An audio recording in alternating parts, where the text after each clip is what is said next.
My long shot, and we sort of touched on this, but I'm going to go back to it. I'm going to give you, and I know this is crazy, but I think the team that's potentially a wild card team at the end of the year are the Raiders. I look, Pete Carroll, Geno Smith, they've got history. They've played well. They've drafted Gentry. Last I checked, Max Crosby's still there. They're going to bring a professionalism and like an actual experience to that, and nobody's talking about him. I know Brady's not playing and he's just a part owner, but like I think I think that could be the team that we're not talking about in the West, because we're talking about the Chiefs and the Chargers and the Broncos that could shock us. And I know that's probably crazy, but Geno did it when he was in Seattle and he shocked us, right? When they moved on from Russell Wilson, we said, what are they thinking?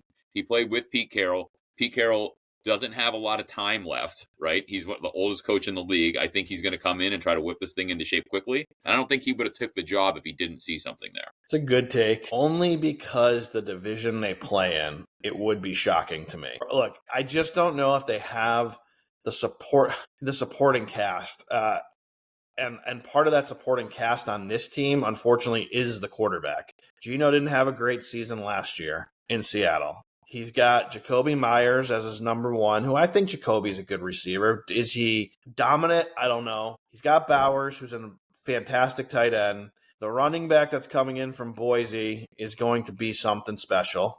On the defensive side, Max Crosby is one of my favorite players in the NFL, and he is dominant. And he's one of the players that I think shows up just about every game.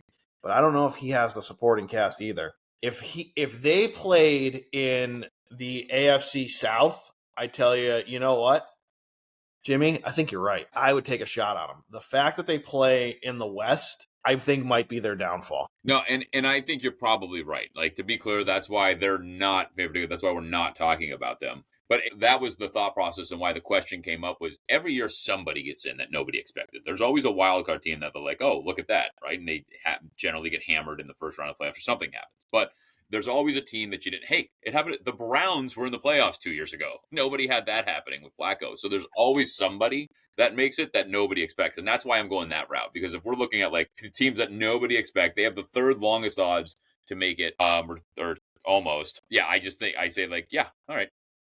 That might be where I was. That might be if my long shot.